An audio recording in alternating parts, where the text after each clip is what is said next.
Orang yang berselingkuh bukan sedang lemah. Ia sedang membuka busuk jiwanya sendiri. Sebab jiwa yang sehat tidak akan pernah betah dalam dusta. Tidak akan hidup tenang di atas luka keluarganya. Orang yang sehat batinnya tidak akan pernah mengkhianati pasangan yang setia demi birahi murahan. Ia tidak akan tega menusuk ke hati pasangannya, lalu pulang dengan tenang seolah masih manusia baik-baik. Orang yang selingkuh itu tahu, ia tahu ini melukai, ia tahu ini menghancurkan, tapi ia tetap memilihnya. Maka jangan sebut hilaf, karena hilaf hanya jatuh sekali. Selingkuh itu adalah niat gelap yang diulang dengan sadar.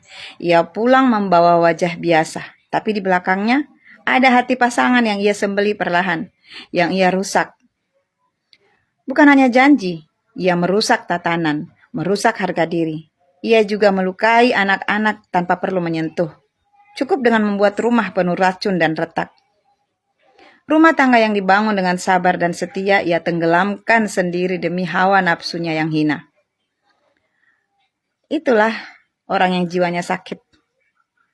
Masih sanggup dia memeluk keluarga sambil diam-diam menjadi api yang membakar rumahnya sendiri. Jadi orang yang berselingkuh bukan karena kekurangan cinta. Ia kekurangan nurani dan jiwanya yang sudah busuk. Perselingkuhan bukan cinta. Ia adalah penyakit hati yang membuat manusia tersenyum sambil menghancurkan. Yang paling mengerikan bukan tubuh yang berpaling, melainkan hati yang sudah mati. Dan yang lebih menyakitkan lagi, pengkhianatan itu tidak pernah datang dengan suara keras. Ia datang pelan-pelan, diam-diam, bahkan sering dibungkus dengan kata-kata manis. Dimulai dari perhatian yang kecil, yang seharusnya bukan untuknya. Dari pesan-pesan yang disembunyikan, dihapus, dari waktu yang dicuri sedikit demi sedikit.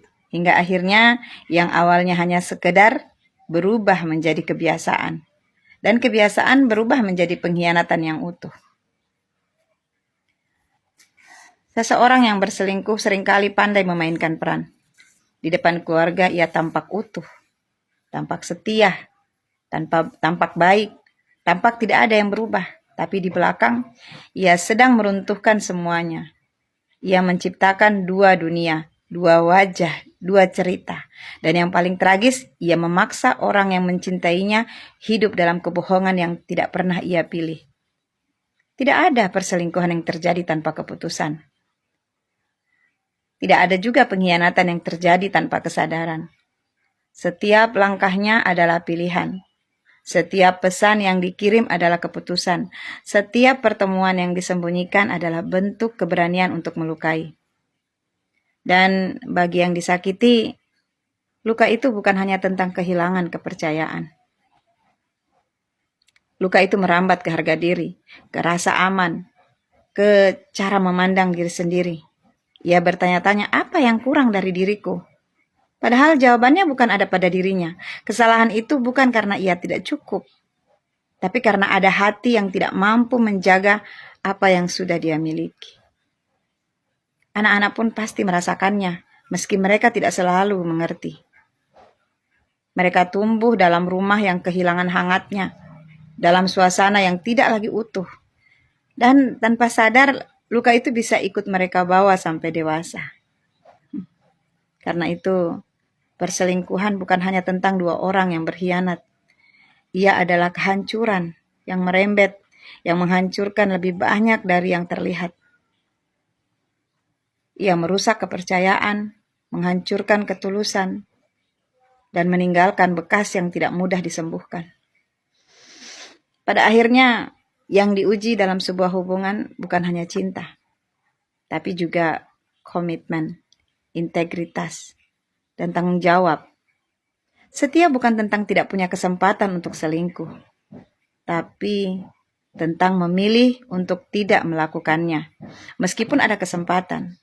Karena cinta yang benar tidak diam-diam menyakiti. Cinta yang benar tidak hidup dalam kebohongan. Cinta yang benar itu menjaga, bukan menghancurkan. Dan ketika seseorang tetap memilih untuk berselingkuh, maka yang hilang bukan hanya kepercayaan orang lain, tapi juga nilai dirinya sendiri sebagai manusia.